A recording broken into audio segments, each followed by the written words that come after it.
Hello दोस्तों, welcome to my channel. आइए आज हम फिर एक नया एक्ट लेकर आए हैं और उम्मीद करता हूं मैं 9 सब्जेक्ट अब तक की मैं अपने वीडियो के माध्यम से आप लोग तक पहुंचा चुका हूं अपलोड कर और शायद मैं उम्मीद करता हूं कि आप उन एक्टों को समझ गए होंगे, उनमें कोई कठिनाई आपको नहीं आ रही होगी और यदि कोई कठिनाई आ रही है तो शीघ्र ही यथाशीघ्र उसे आप उसका निराकरण करें, मुझे कमेंट बताएं भाई कि भाई सर हमें इस एक्ट में ये प्रॉब्लम है। यदि आप उसको लेकर चलेंगे तो भाई मुश्किल है, आप चीज़ों को क्लियर करते करते चलें, फिर रिवीजन का सवाल बाद में है, आप कंप्लीट करते चलें। जितने हम कर चुके हैं उन्हें आप कंप्लीट कर लीजिए, उन्हें हर तरह से आप समझ लीजिए और फिर आगे बढ़ते चलिए।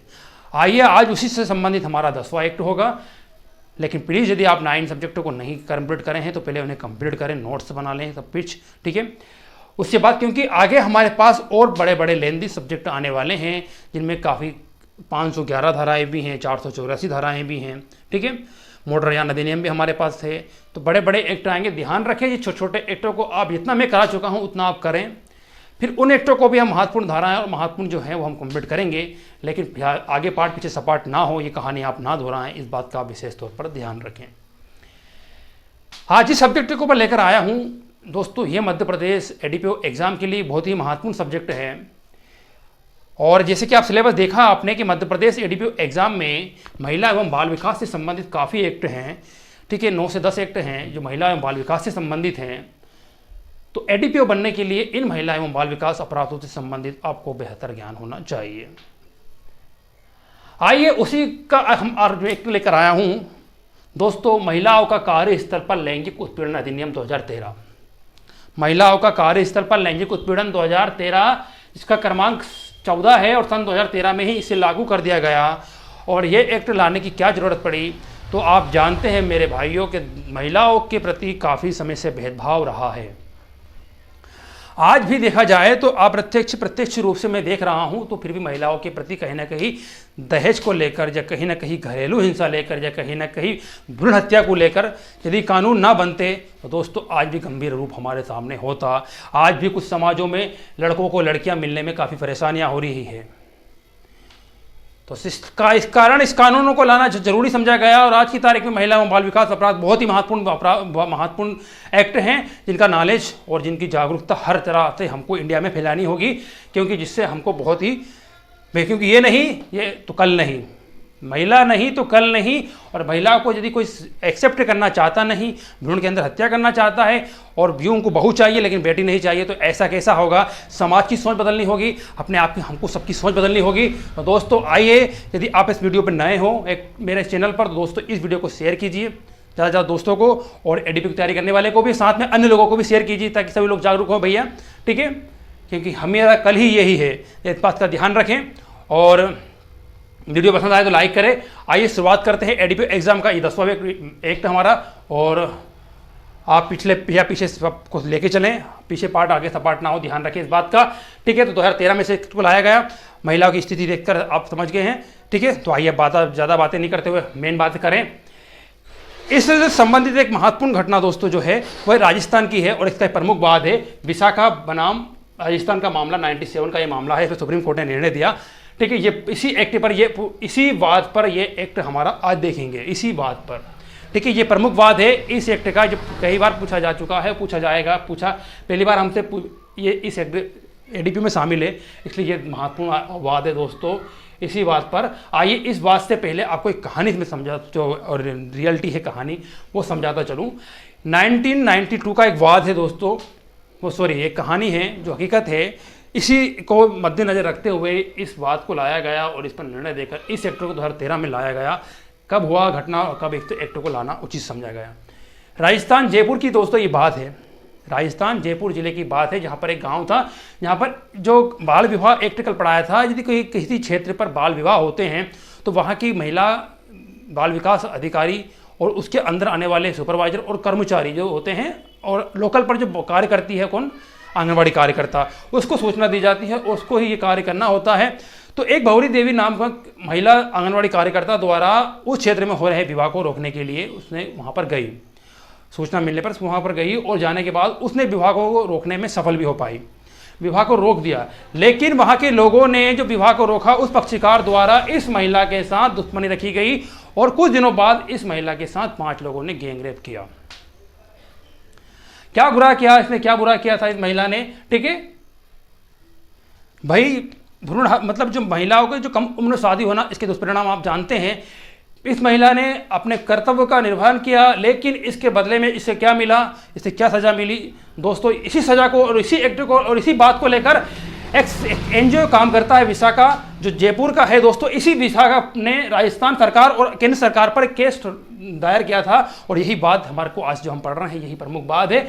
उस महिला के साथ गैंगरेप हुआ तो इसी विशाखा नामक एक एनजीओ ने नाम उठाया कि भैया महिलाओं का कार्यस्थल पर लैंगिक उत्पीड़न जो हो रहा है इसके लिए कानून होना चाहिए ताकि ऐसे मामलों को रोका जा सके। ठीक है, तो उम्मीद करता हूं कि आपको ये कहानी और ये मेरे समझाए गए बात तो समझ में आई होगी। तो आइए शुरुआत करते हैं महिलाओं का कार्यस्थल पर लैंगिक उत्पीड़न अधिनियम 2013 क्रमांक 14, जो कि राष्ट्रपति की स्वीकृति दोस्तों इसे मिली और 22 अप्रैल 2013 को मिली। ठीक है, 92 का मामला है, लेकिन 1997 में इसका सुप्रीम कोर्ट का फैसला आया, लेकिन ये एक्ट फिर भी बहुत समय बाद 2013 में ये एक्ट हमारे सामने आया। इसे राष्ट्रपति की स्वीकृति मिली 22 अप्रैल 2013 को, इसे राष्ट्रपति की स्वीकृति मिली और ये एक्ट हमारा बनकर तैयार हो गया और फिर इसे लागू भी किया गया। तो 9 दिसंबर 2013 को इसे संपूर्ण भारत पर लागू कर दिया गया। ठीक है, इसे संपूर्ण भारत पर 9 दिसंबर 2012 को संपूर्ण भारत पर लागू कर दिया गया। और गणराज्य भारत गणराज्य की हम बात करें तो दोस्तों 64वें वर्ष ये संसद द्वारा अधिनियमित हुआ। 64वें वर्ष संसद द्वारा अधिनियमित हुआ और दोस्तों ये महत्वपूर्ण एक्ट है, इसलिए इसे शामिल किया गया नया, इसलिए आप इसे हर चीज़ को देखें। आइए मैं इसका उद्देश्य बताता चलूँ आपको कि महिलाओं के कार्यस्थल पर लैंगिक उत्पीड़न से संरक्षण और लैंगिक उत्पीड़न के परिवादों के निवारण और परितोषण और उनसे संबंधित जो अनुषंगिक विषयों का उपबंध करने के लिए इस एक्ट को लाया गया। अब जिस तरह मैंने आपको कहानी बताई आप सारा मामला समझ गए होंगे। ठीक है, आइए लैंगिक उत्पीड़न के परिणाम स्वरूप भारत के संविधान का अनुच्छेद 14 जो बात करता है समानता की, अनुच्छेद 15 जो बात करता है धर्म एवं लिंग के आधार पर भेद विभेद से, और अनुच्छेद 21 जीवन जीने का अधिकार गरिमा के साथ, तो इसका उल्लंघन होता है दोस्तों इस एक्ट के तहत। ठीक है, उसे समानता नहीं मिली, उसे उसके साथ धर्म और जाति और लिंग के आधार पर भेदभाव किया गया और जीवन जीने का जो अधिकार है वो यहाँ पर क्या होता है, उल्लंघन होता है दोस्तों। जीवन व्यतीत करने, किसी महिला के मूल अधिकारों और किसी वृत्ति व्यवहार करने का, कोई व्यवसाय व्यापार कारोबार करने के अधिकार का, इसके अंतर्गत लैंगिक उत्पीड़न से मुक्त सुरक्षा वातावरण का अधिकार भी है, का उल्लंघन होता है। तो आप समझ गए होंगे दोस्तों, ये 3 अनुच्छेद महत्वपूर्ण याद रखिए आप। संविधान का अनुच्छेद 14 समानता, अनुच्छेद 15 लिंग एवं जाति के आधार पर विभेद और अनुच्छेद 21 जीवन जीने का अधिकार गरिमा के साथ। ठीक है, तो ये 3 अनुच्छेद का उल्लंघन दोस्तों ये पूछा जा सकता है। ठीक है, 3 अनुच्छेद रहेंगे, एक अनुच्छेद हो सकता है कोई सा हो, इनसे कौन सा अनुच्छेद इसमें शामिल नहीं है और कौन सा अनुच्छेद शामिल है, 3 अनुच्छेद शामिल है, ध्यान रखिए। ये महत्वपूर्ण आपको भैया नोट्स बना लें प्लीज़, या बैरेक्ट हो तो बैरेक्ट में लिखा हो तो ठीक है, नहीं लिखा हो तो आप इसे नोट डाउन कीजिए, इस बात को भी नोट डाउन कीजिए और इस मामले को राजस्थान के इसे भी आप नोट डाउन कीजिए, महत्वपूर्ण है। आइए लैंगिक उत्पीड़न से संरक्षण और गरिमा से कार्य करने का अधिकार महिलाओं के प्रति सभी प्रकार के विभेदों को दूर करने संबंधी अधिसमय जैसे अंतर्राष्ट्रीय अधिसमय लिखतों द्वारा सार्वभौमिक रूप से मान्यता प्राप्त ऐसे मानव अधिकार हैं और जिनको भारत सरकार ने दोस्तों, जिसे भारत सरकार ने 25 जून, पेन चल नहीं रहा है ना, थोड़ा दिखता होगा, 25 जून 1993, ये महत्वपूर्ण तारीख दोस्तों, इसे भारत सरकार ने अंतर्राष्ट्रीय सम्मेलन हुआ था उसमें 25 जून 1993 को अनुसमर्थन किया भारत ने। ठीक है, भारत ने अनुसमर्थन किया, कब किया? 25 जून 1993, ये महत्वपूर्ण डेट है, हम मानव अधिकार पढ़ेंगे जब और समझाएंगे आपको, इस तारीख को आप नोट कीजिए। 25 जून 1993 को भारत सरकार द्वारा अनुसमर्थन किया गया। ठीक है, और कार्य स्तर पर लैंगिक उत्पीड़न से महिलाओं के संरक्षण के लिए उक्त अधिसमय को प्रभावी करने के लिए उपबंध करना समीचीन समझा गया। ठीक है, तो आइए अब हम बात करते हैं, ये आप ठीक है, ये मैं महत्वपूर्ण बातें बता चुका हूं दोस्तों, ये इससे भी क्वेश्चन बन सकता है, इससे भी और ये वाद प्रमुख हम बात कर चुके हैं, राजस्थान के मामले को हम देख चुके हैं और संविधान के अनुच्छेद को हम देख चुके हैं। आइए सारे एक्टों की तरह इस कुल अध्याय इसमें 8 हैं, धाराएं 30 हैं और इसमें कुल नियम 14 बनाए गए हैं। ठीक है, धारा 1 बात करती संक्षिप्त नाम, विस्तार, आरंभ। ठीक है, तो आइए इसका संक्षिप्त नाम, महिलाओं का कार्यस्थल पर लैंगिक उत्पीड़न अधिनियम, उत्पीड़न निवारण, प्रतिषेध और प्रतिशोध अधिनियम 2013 है। इसका विस्तार संपूर्ण भारत पर है और ये उस तारीख को प्रबद्ध होगा जो केंद्र सरकार राजपत्र में अधिसूचना द्वारा नियत करे। ठीक, धारा 1 हमारी कंप्लीट हुई है। आइए धारा 2 जो बहुत ही महत्वपूर्ण है, परिभाषाओं के बारे में बात करती है। यहाँ पर मैंने सारी ही परिभाषा लिखी है, कुछ परिभाषाएं महत्वपूर्ण हैं, लेकिन ये सारी ही परिभाषा दोस्तों इसमें देखने लेने के बाद जो धाराओं में आएगी तो आपको समझने में आसानी होगी, क्योंकि यही परिभाषा आगे हमको एक धाराओं के माध्यम से समझाई जाती है। तो आइए, व्यथित महिला के संबंध में ऐसी किसी भी आयु की ऐसी महिला, चाहे नियोजित हो या नहीं हो, प्रत्यार्थी द्वारा लैंगिक उत्पीड़न से किसी कार्य के अधीन रहने का अभिकथन करती है, ऐसी महिलाएं व्यथित महिला कहलाती है। ठीक है, जिसके साथ लैंगिक उत्पीड़न, ऐसी महिलाएं क्या कहलाती हैं? ऐसी व्यथित महिला कहलाती है। ठीक है, आइए समझिए, व्यथित महिला किसी निवास गृह या के संबंध में किसी भी आयु की ऐसी महिला जो किसी निवास गृह या गृह में नियोजित है उसके साथ, तो ऐसी महिला व्यथित महिला कहलाती है। धारा 2 का, आइए धारा 2 का जो बात करती है समुचित सरकार, ऐसे कार्यस्थल के संबंध में जो केंद्र सरकार या संघ राज्य प्रशासन द्वारा स्थापित करके स्वामित्वाधीन, नियंत्रणाधीन या प्रत्यक्ष रूप से उपलब्ध कराई गई निधियों द्वारा पूर्णतः या भागतः वित्त पोषित है केंद्र सरकार, राज्य सरकार। देखिए, इसके अंदर का जो सरकार है, जो समुचित सरकार जो कार्य कर रही वर्तमान में, उससे यहाँ पर ये आशय लगाया गया है। आइए अध्यक्ष की हम बात करते हैं। धारा 7 की उपधारा 1 के अधीन नामदृष्ट स्थानीय परिवार समिति के अध्यक्ष भी रहते। ठीक है, इस समिति के लिए एक समिति बनाई जा रही है, यहाँ महिला कार्य करती है, उस जगह पर एक महिला भी है तो वहाँ पर समिति बनाई जाएगी। उस समिति के अंतर्गत तो अध्यक्ष होगा, धारा 7 में बताएंगे, हम देखेंगे। तो उसके अध्यक्ष की यहाँ पर धारा 7 की उपधारा 1 के अधीन नामदृष्ट कोई अध्यक्ष यहाँ पर धारा परिभाषा में आएगा। ठीक है, जिलाधिकारी, तो जिलाधिकारी से धारा 5 के अधीन कोई सूचित जिलाधिकारी भैया, जिसको धारा 5 में बताया गया है, वो धारा 5 के अधीन अभिप्रेत अधिकारी जिलाधिकारी। और घरेलू कर्मकार, तो ऐसी कोई महिला अभिप्रेत है जो किसी गृह में परिश्रमिक के लिए धारित घरेलू कार्य को करने के लिए चाहे नगद में चाहे वस्तु रूप में प्रत्यक्ष रूप से या किसी अभिकरण के माध्यम से किसी अस्थायी, स्थायी, अंशकालिक या पूर्णकालिक आधार पर नियोजित है। घरेलू कर्मकार से आशय वो कोई महिला जो किसी नगद के रूप में, किसी वस्तु के रूप में, किसी परिश्रमिक के रूप में, ठीक है, और अस्थायी या स्थायी अंशकालिक का किसी भी रूप में नियोजित है, किंतु इसके अंतर्गत नियोजित के कुटुंब का कोई सदस्य नहीं, ठीक है, कोई परिवार का सदस्य नहीं, इसके अलावा किसी महिला को घरेलू काम के लिए रखा गया है, तो वो यहाँ पर इस परिभाषा में आती है। कर्मचारी, तो आइए कर्मचारी को देखते हैं। ऐसा कोई व्यक्ति प्रेरित है जो किसी कार्य स्थल पर किसी कार्य के संबंध में प्रत्यक्ष रूप से या किसी अभिकर्ता जिसके अंतर्गत कोई ठेकेदार भी है के माध्यम से प्रधान नियोजक की जानकारी से उसके बिना नियमित अस्थायी तदर्थ या दैनिक मजदूरी के आधार पर चाहे परिश्रमी पर है या नहीं नियोजित है, स्वेच्छा या आधार पर या अन्यथा कार्य कर रहा है, चाहे नियोजन के निबंधन अव्यक्ति या विवक्षित हो या नहीं, इसके अंतर्गत कोई सहकर्म या कोई संविदा कर्मकारी परीक्षाधीन व्यक्ति शिक्षु प्रशिक्षु या किसी अन्य ऐसे नाम से ज्ञात कोई व्यक्ति यहाँ पर कर्मचारी की परिभाषा के अंतर्गत आता है। आइए नियोजक से हम बात करें, तो नियोजक दोस्तों ये भी महत्वपूर्ण धारा परिभाषा है।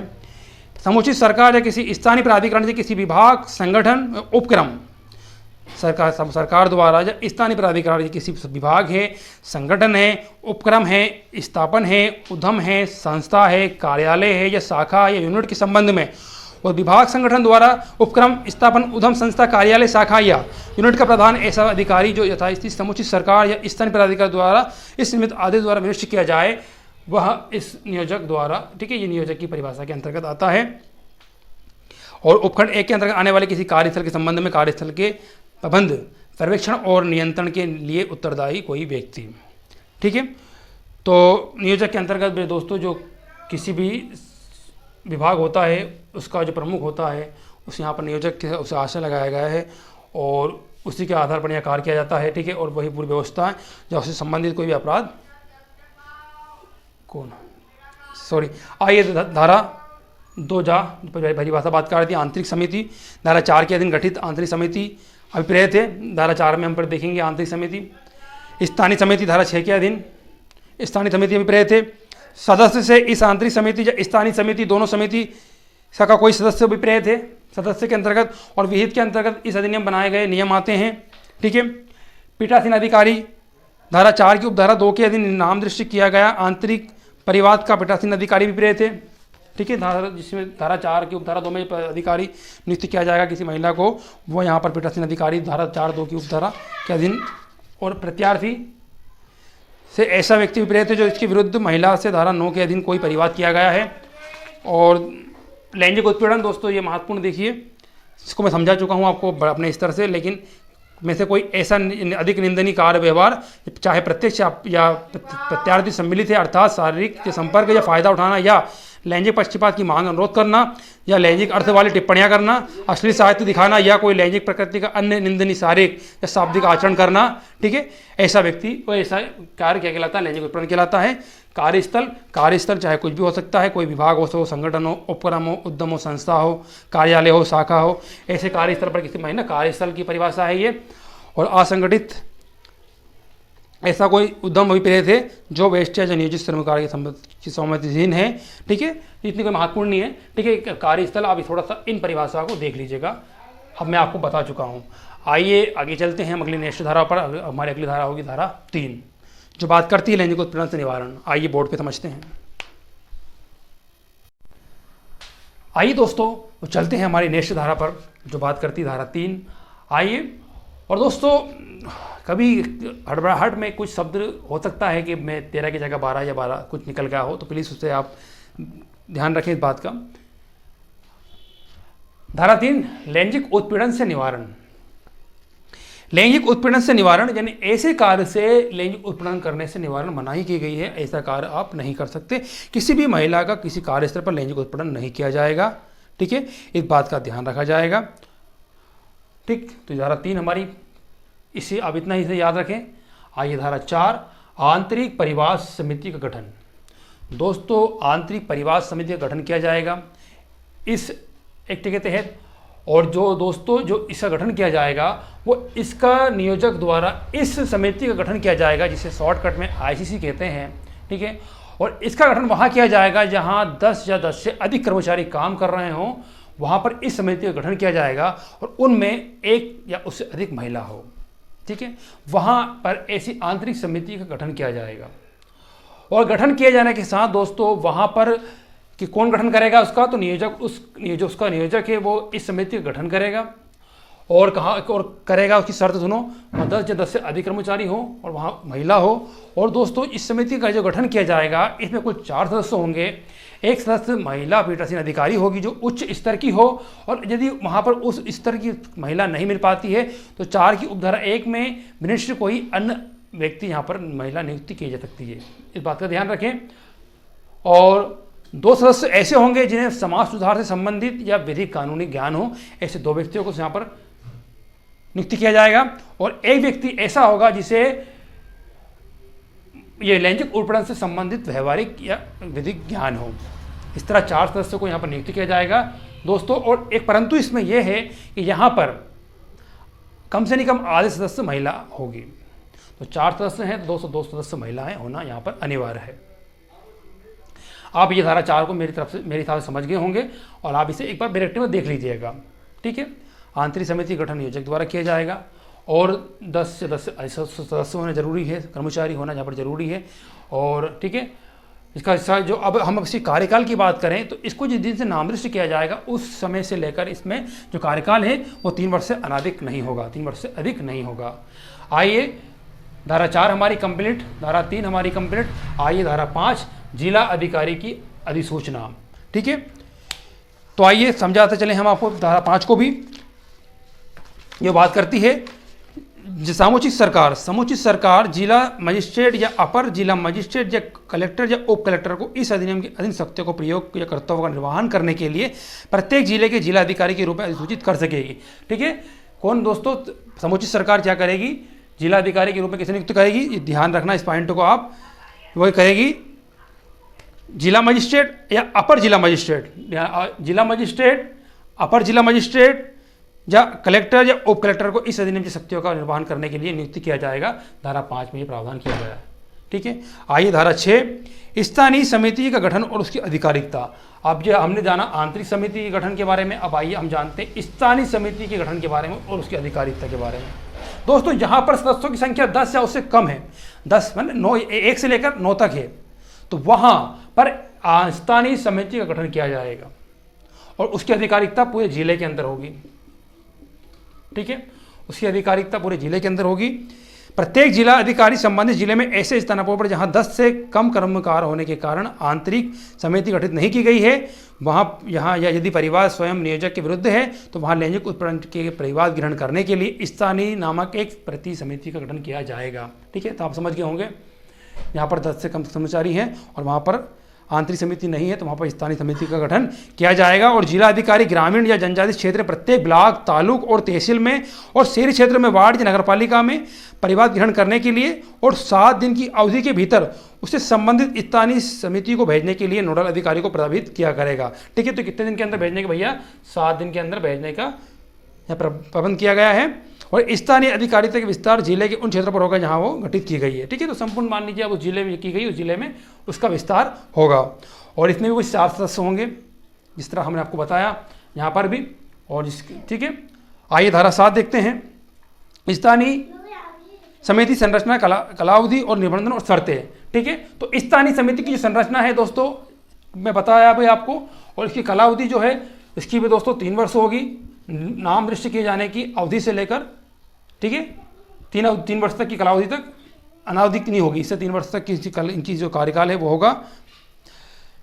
और अध्यक्ष इसमें एक अध्यक्ष होगा जो सामाजिक कार्य के क्षेत्र में प्रख्यात और महिलाओं की समस्या के प्रति प्रतिबद्ध और महिलाओं में से नाम से किया जाएगा। ठीक है, तो एक अध्यक्ष होगा जो महिलाओं से संबंधित व्यवहारिक ज्ञान और समस्याओं से प्रतिबद्ध हो, ज्ञानकार हो, और उसको नाम से किया जाएगा। और एक महिला जो ब्लॉक, तालुक, तहसील या वार्ड, नगरपालिका कार्यरत महिलाओं में नाम से की जाएगी।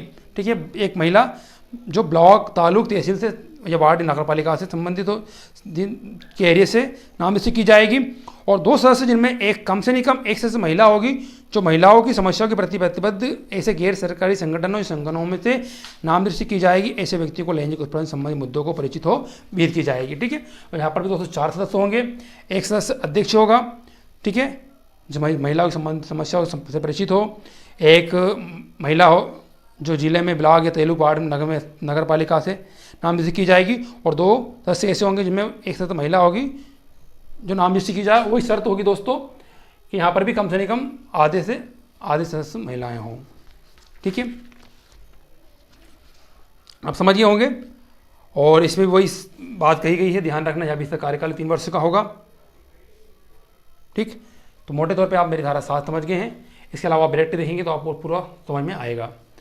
आइए धारा 8, अनुदान और संपरीक्षा। केंद्र सरकार संसद द्वारा इस निमित्त विधित किए गए समग्र विनियोग के पश्चात राज्य सरकार को धारा 7 की उपधारा 4 में फीसों या भत्तों के समुदाय के लिए उपयोग किए जाने के लिए धनराशि अनुदान दे सकेगी जो केंद्र सरकार ठीक समझे। और ठीक है, केंद्र सरकार यहाँ पर अनुदान और संपरीक्षा देती है देखो राज्य सरकार को जो उचित समझे, ठीक समझे। ठीक है, और राज्य सरकार जो व्यक्तियों को नियुक्ति करती है, ठीक है, कर्मचारी के अलावा, तो उनको अनुदान और संपरीक्षा राज्य सरकार देती है केंद्र सरकार के अनुदान के दिए हुए पर देने के पश्चात। ठीक है, धारा 8 हमारी कंप्लीट हुई है। आइए धारा 9 जो बात करती है लैंगिक उत्पीड़न का परिवाद। परिवाद ने शिकायत, अब परिवाद के बारे में आप जानते हैं, परिवाद ने शिकायत होती है, की जाती है। ठीक है, तो कोई व्यथित महिला कार्यस्थल पर लैंगिक उत्पीड़न की घटना की तारीख से 3 मास की अवधि के भीतर, जिस समय घटना होती है उसके 3 मास के भीतर या 3 महीने के अंदर, ठीक है, ये समय ध्यान रखना, 3 मास की अवधि के भीतर श्रृंखलाबद्ध घटनाओं की दशा में अंतिम घटना की तारीख से 3 मास की अवधि के भीतर लिखित परिवाद आंतरिक समिति को यदि इस प्रकार गठित की गई है, और यदि इस प्रकार गठित नहीं की गई है तो स्थानीय समिति को कर सकेगी। ठीक है, पहले वो किसको करेगी? आंतरिक समिति को। यदि आंतरिक समिति गठित नहीं की गई है तो स्थानीय समिति को क्या करेगी? शिकायत करेगी 3 माह के अंदर। परंतु यहाँ ऐसा परिवाद लिखित में नहीं किया जा सकता तो वह आंतरिक समिति का यथास्थिति पीठासीन अधिकारी या सदस्य या स्थानीय समिति का सदस्य, अध्यक्ष या कोई सदस्य महिला को लिखित में परिवाद करने के लिए युक्तियुक्त सहायता प्रदान करेगा।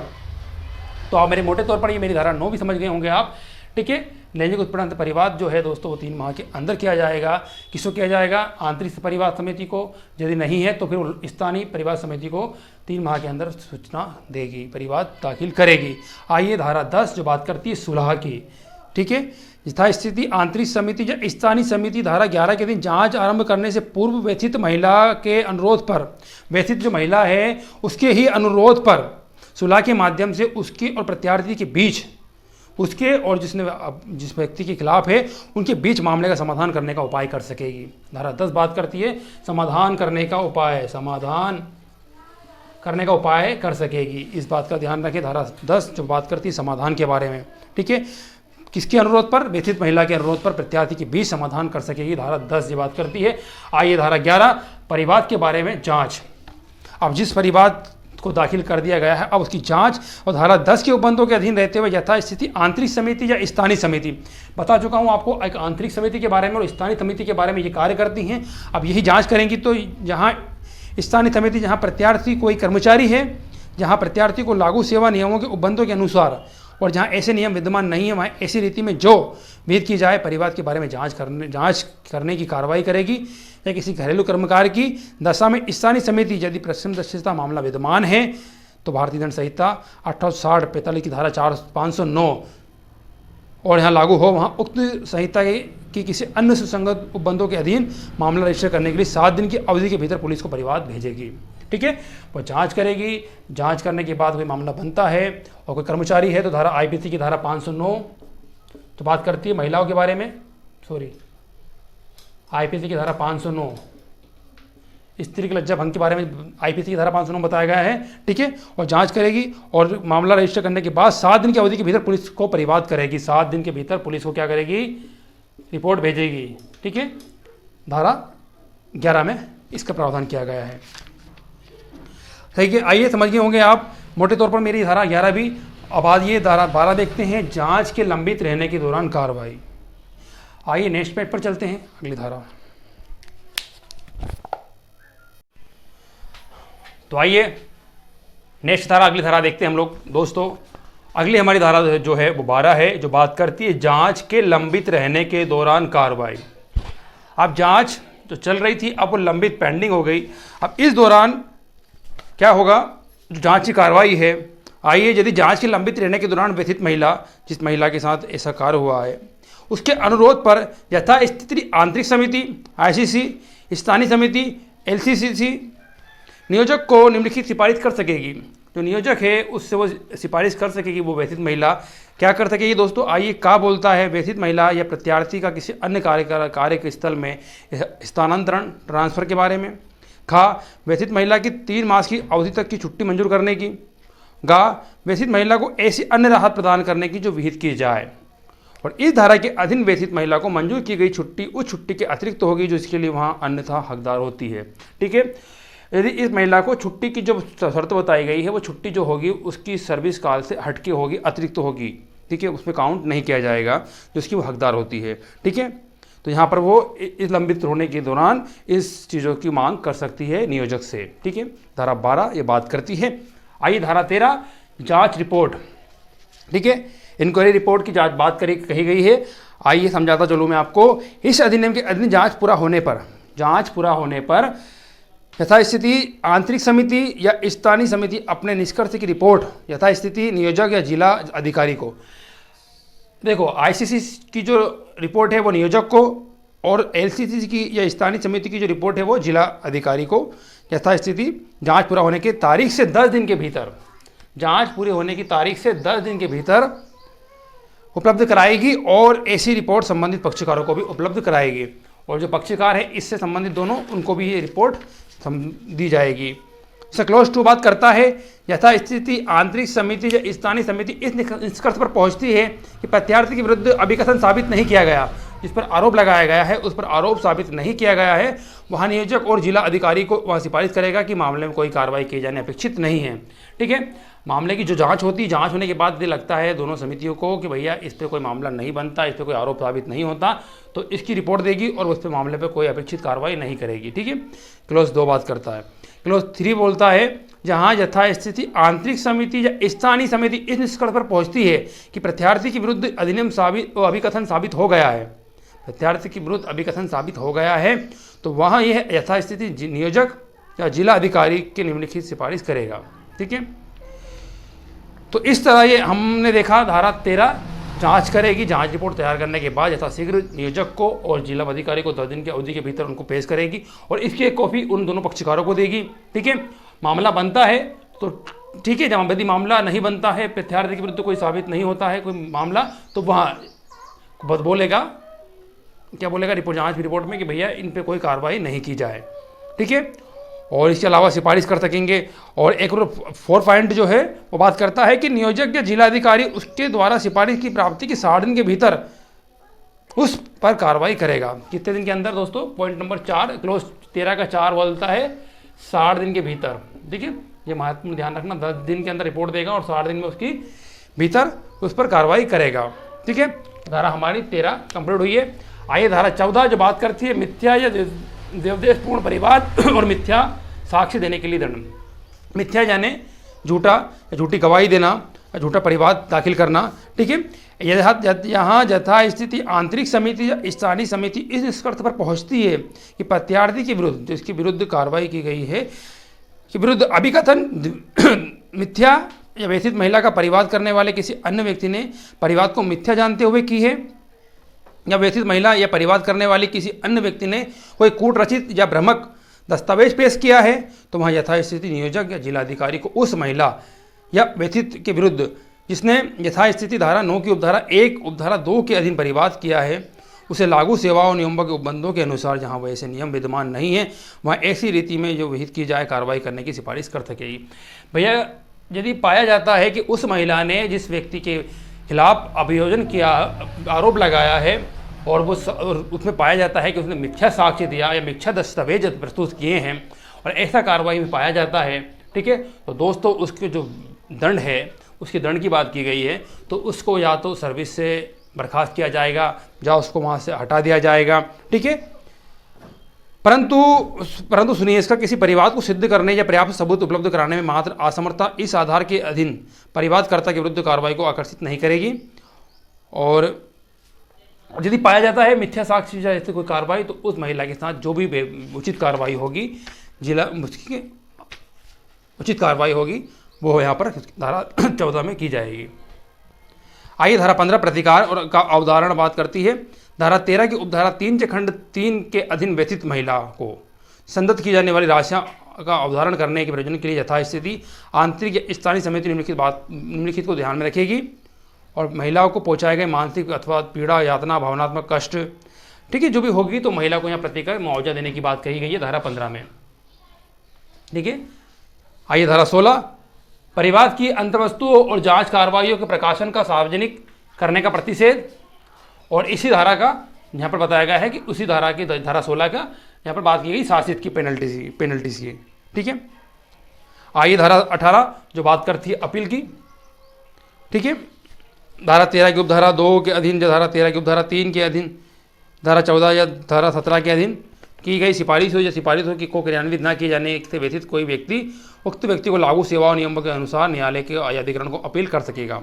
ठीक है, तो अपील की बात की गई है, और जो अपील दोस्तों की जाएगी वो 90 दिन की अवधि के भीतर की जाएगी, ये ध्यान रखना बस। ठीक है, 90 दिन के भीतर की जाएगी। आइए क्वेश्चन नंबर 19 से धारा हमारी जो बात करती है नियोजक के कर्तव्य के बारे में। आइए नेक्स्ट धारा दोस्तों हमारी बात करती है नियोजक के कर्तव्य के बारे में। और दोस्तों नियोजक का जो कर्तव्य है, नियोजक अपने कार्यस्थल पर सभी तरह की जो व्यवस्था है उसका कर्तव्य होगा कि वह व्यवस्था बनाए रखे, और लैंगिक उत्पीड़न से जो महिलाओं को संरक्षण दिए जाने की जो व्यवस्था उचित हो वो व्यवस्थाएं यहाँ पर उचित व्यवस्थाएं करें। और किसी भी तरह से जो अधिकारी हैं वहाँ पर उन अधिकारियों को पोस्टर चिपका कर भैया ये ऐसा कार्य करने पर ये जुर्माना, ये दंड का प्रावधान किया गया है। ठीक है, उन चीज़ों से, सारी चीज़ों से उनको अवगत कराता रहे। ठीक है, आइए थोड़ा सा डायरेक्ट की भाषा में बताता चलूँ। कार्यस्थल पर सुरक्षित कार्य वातावरण उपलब्ध कराएगा। इसके अंतर्गत कार्यस्थल पर संपर्क में आने वाले व्यक्तियों की सुरक्षा भी है। ठीक है, और महिलाओं को यदि ये भारतीय दंड संहिता 1845 या तत्समय प्रवर्तित किसी अन्य विधि के अधीन अपराध के संबंध में कोई परिवाद फाइल करने का या इस प्रकार जारी करती है, सहायता प्रदान करेगा। ठीक है, मतलब महिलाओं को सारी जो नियोजक का कर्तव्य है वो भैया वो पूरा कर्तव्य यहाँ पर अपना निभाएगा, पूरे कुछ कर्तव्यों को पूरा करेगा, और जो सुविधाएँ उस महिला से जो उम्मीद की जाएगी वो महिला को यहाँ सुविधाएँ उपलब्ध कराएगा। ठीक है, और पोस्टर आदि छपवाएगा ताकि इससे अवगत होते रहें अपराध से, और लैंगिक उत्पीड़न को सेवाओं नियमों के अधीन कदाचार मानेगा और उसे कदाचार के लिए कार्रवाई आरंभ करेगा, और आंतरिक समिति द्वारा रिपोर्ट को समय पर प्रस्तुत किए जाने को मॉनिटर करेगा। ठीक है, तो सारे कर्तव्य नियोजक के होते हैं, वो सारे कर्तव्य यहाँ पर बेस्ट कोशिश करेगा वो ताकि मामले को ना हो। ठीक है, तो ये नियोजक का कर्तव्य हो गए। आइए धारा 20 जो बताती है जिलाधिकारी के कर्तव्य और शक्तियाँ। ठीक है, तो नियोजक के कर्तव्य देखे हमने, यहाँ एलसीसी का गठन करता है नियोजक, ये एलसीसी का नहीं आईसीसी सॉरी ये आईसीसी का गठन करता है आंतरिक समिति का, और ये एलसीसी का गठन करता है। ठीक है, जिले के अंदर। तो ये दोनों समितियाँ महत्वपूर्ण ध्यान रखना इस बात का। तो जिलाधिकारी के स्थानीय समिति द्वारा प्रस्तुत रिपोर्टों को समय से दिए जाने को मॉनिटर करेगा जिलाधिकारी भी, और ऐसे उपाय करेगा जो लैंगिक उत्पीड़न से महिलाओं और अधिकारों के संबंध में जागरूकता सृजित करने के लिए और गैर सरकारी संगठनों को लगाने के लिए आवश्यक हो। ठीक है, तो ऐसे कार्य जिलाधिकारी द्वारा किए जाएंगे। यानी तो धारा 19 और 20 हमारी कंप्लीट हुई है।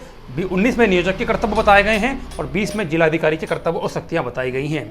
ठीक है, आइए नेक्स्ट अध्याय हमारा 8, और ये आखिरी अध्याय होगा हमारा जो विविध के बारे में बात करता है, जिसकी धारा 21 बात करती है समिति द्वारा वार्षिक रिपोर्ट तैयार करना। ठीक है, तो ये समिति जो बनाई गई है यथा इसे आंतरिक या स्थानीय समिति प्रत्येक कैलेंडर वर्ष में ऐसे प्रारूप और ऐसे समय के भीतर जो विहित किए जाए एक वार्षिक रिपोर्ट तैयार करेगी और उसे नियोजक और जिलाधिकारी को प्रस्तुत करेगी। ठीक है, और जिलाधिकारी उपधारा 1 के अधीन प्राप्त वार्षिक रिपोर्ट संबंधी एक संक्षिप्त रिपोर्ट राज्य सरकार को भेजेगा। ठीक है, तो ये समिति भैया रिपोर्ट बनाएंगी, रिपोर्ट बनाने के बाद एक नियोजक को देगी, एक जिलाधिकारी को देगी, और जिलाधिकारी इस रिपोर्ट को राज्य सरकार को भेजेगा। ठीक है, धारा 21 बात करती है। आइए धारा 22 रिपोर्ट, वार्षिक रिपोर्ट में नियोजक द्वारा जानकारी का सम्मिलित किया जाना। ठीक है, तो नियोजक द्वारा वार्षिक रिपोर्ट में इस अधिनियम के अधीन फाइल किए गए मामलों यदि कोई हो और उसकी निपटारे की संख्या यदि कोई हो सम्मिलित करेगा। यहाँ ऐसी रिपोर्ट तैयार किए जाने की अपेक्षा नहीं की गई है, तो वहाँ ऐसे मामलों यदि कोई हो संख्या जिलाधिकारी को सूचित करेगा। ठीक है, तो ये धारा हमारी 22 कंप्लीट हुई है। धारा 21 वहाँ ध्यान रखिएगा, समिति द्वारा वार्षिक रिपोर्ट प्रस्तुत करना ये महत्वपूर्ण है। 22 भी आप ध्यान रखिएगा। आइए 23 देखते हैं समुचित सरकार द्वारा कार्यान्वयन और मॉनिटरिंग और डाटा रखा जाना। ठीक है, तो सही धारा ही याद रख लीजिएगा आप, समुचित सरकार जो केंद्रीय सरकार है उसके द्वारा कार्यान्वयन करके मॉनिटरिंग और डाटा रखा जाना। ठीक है, उत्पीड़न से संबंधित फाइल और निपटाए जाने गए सभी मामलों की संख्या से संबंधित डाटा रखेगी कौन? केंद्र सरकार अपने पास। और धारा 24 बात करती है समुचित सरकार द्वारा अधिनियम के प्रचार के लिए उपाय करना। ठीक है, सरकार उनके लिए उपाय करेगी। धारा 24 में लिखा नहीं था ना, इतनी महत्वपूर्ण नहीं है, ध्यान रखना। सरकार द्वारा उपाय किए जाएंगे धारा 24 के अंतर्गत। और धारा 25 सूचना मांगने और अभिलेखों का निरीक्षण करने की शक्ति। ठीक है, सूचना मांगने पर और अभिलेखों जो दस्तावेज हैं उनका निरीक्षण करने की शक्ति समुचित सरकार ही समाधान हो जाने पर ऐसा लोकहित में कार्यस्थल पर महिलाओं के कर्मचारियों के हित के में आवश्यक हो लिखित आदेश द्वारा वहाँ इन सबकी शक्ति है उसको कि वो इनके अभिलेखों को प्रस्तुत करने और उन्हें मांगने के लिए और विषय वस्तु को प्रभावित करते हुए अपन यहाँ पर क्या करेगा दोस्तों, धारा 25 के दिन निरीक्षण कर सकता है। इसको निरीक्षण की शक्ति दी गई है 25 के दिन। आइए धारा 26 जो महत्वपूर्ण धारा है जो बात करती है पेनल्टी के बारे में। ठीक है, इस अधिनियम के उपबंधों के अनुपालन के लिए शासित। ठीक है, धारा जो हमने अभी तक देखा उस धाराओं में महत्वपूर्ण धारा है ये भी। ठीक है, जो बात करती है पेनल्टी के बारे में। धारा 4 की उपधारा 1 के अधीन एक आंतरिक समिति का गठन करने में असफल रहता है कोई नियोजक। धारा 13, धारा 14, धारा 22 के अधीन कार्रवाई करने में असफल रहता है। ठीक है, और इस अधिनियम के उपबंधों के अधीन बनाए गए किन नियमों का उल्लंघन करता है या उल्लंघन करने का प्रयास करता है या उनके उल्लंघन को दुष्प्रेरित करता है तो वहाँ ऐसे जुर्माने से जो 50,000 रुपये तक का हो सकेगा दंडनीय होगा। दोस्तों यदि कोई व्यक्ति ऐसे कार्य करते हुए तो उसको 250,000 रुपये तक का जुर्माना, ठीक है, से दंडनीय किया जाएगा यदि वो आंतरिक समिति का गठन नहीं करता नियोजक या कोई धारा 13, 14 और 22 के अधीन कार्रवाई करने में असफल रहता है या वो किसी बताए गए जो उपबंध है उनका उल्लंघन करता है या उल्लंघन करने का प्रयास करता है या दुष्प्रेरित करता है। तो दोस्तों ऐसे नियोजक या ऐसे कर्मचारी को 50,000 रुपये तक का जुर्माना 50,000 रुपये तक का जुर्माना हो सकेगा, दंडनीय होगा। ठीक है, और यदि पश्चातवर्ती दोष सिद्धि पर एक बार हो गया 50,000 जुर्माना वसूल लिया गया फिर दोबारा पश्चातवर्ती दोष सिद्धि पर ऐसा कार्य करता है तो जो राशि है दोस्तों जुर्माने की वो दोगुनी होगी। ठीक है, आइए नेक्स्ट धारा 27 न्यायालय द्वारा अपराध का संज्ञान। तो कोई भी न्यायालय इस अधिनियम के अधीन बनाए गए नियमों के अधीन दंडनीय किसी अपराध का संज्ञान व्यक्तिगत महिला या आंतरिक समिति या स्थानीय समिति द्वारा इस प्राधिकृत व्यक्ति द्वारा शिकायत किए जाने पर के सिवाय नहीं लेगा। ठीक है, तो वो आंतरिक समिति जब व्यथित महिला आंतरिक समिति और ये लोकल स्थानीय समिति की शिकायत पर ही लेगा, अन्यथा नहीं लेगा। और इसका जो क्लोज 2 बात करती है कि मेट्रोपॉलिटन मजिस्ट्रेट या न्यायिक मजिस्ट्रेट प्रथम श्रेणी से निरुक्त कोई भी न्यायालय इस अधिनियम के अधीन दंडनीय किसी अपराध का विचारण नहीं करेगा। ठीक है, तो महानगर मजिस्ट्रेट और प्रथम न्यायिक मजिस्ट्रेट से अवर श्रेणी का कोई न्यायालय इस अधिनियम के अधीन किसी अपराध का विचारण नहीं करेगा। ध्यान रखना इस बात का, महानगर और प्रथम न्यायिक मजिस्ट्रेट से अवर श्रेणी का। और इस अधिनियम के अधीन प्रत्येक अपराध असंज्ञेय होगा। इस अधिनियम के अधीन क्या होगा? प्रत्येक अपराध असंज्ञेय होगा। ठीक है, इस धारा की ये महत्वपूर्ण बात है। महानगर मजिस्ट्रेट या प्रथम न्यायिक मजिस्ट्रेट से अवर श्रेणी का न्यायालय का कोई न्यायालय यहाँ पर संज्ञान नहीं लेगा। और दोस्तों, इस अधिनियम के अधीन जो मामले हैं वो असंज्ञेय हैं। ठीक, धारा 27। आइए धारा 28, समुचित सरकार की नियम बनाने की शक्ति। जो समुचित सरकार है, जो केंद्रीय सरकार है, वो इस अधिनियम को उपबंधों को क्रियान्वित करने के लिए राजपत्र में अधिसूचना द्वारा नियम बना सकेगी। ठीक, और धारा 30, कठिनाई दूर करने की शक्ति। तो केंद्र सरकार को ये प्रतीत होता है तो वो कठिनाई दूर कर सकती है, लेकिन कठिनाई दूर करने की शर्त के साथ इसके उपबंध ये कहा गया है कि परंतु इस धारा के अधीन कोई आदेश इस अधिनियम के प्रारंभ से 2 वर्ष की कला अवधि की समाप्ति के पश्चात नहीं किया जाएगा। 2 वर्ष की समाप्ति के पश्चात नहीं किया जाएगा। ठीक है, तो यह अधिनियम बना, उसकी 2 वर्ष बीत गए, उसके बाद इसमें कठिनाई को दूर करने की शक्ति अब केंद्र सरकार नहीं कर सकती। 2 वर्ष का यहाँ पर शर्त दी गई परंतु में। ठीक है, तो हमने जाना दोस्तों इस, और हो सकता है कि ठीक है, तो आप इस कैसा लगा वीडियो प्लीज़ कमेंट करके बताइएगा। और इस तरह हमारा ये एक्ट कंप्लीट हुआ आज 10वां। अब नेक्स्ट हम 11 वीडियो लेके आएंगे। यदि इन 10 वीडियो में अभी तक आपको कोई कठिनाई है या कोई परेशानी है तो प्लीज़ कमेंट करिएगा। ठीक है, इस वीडियो में इतना ही। Thank for watching.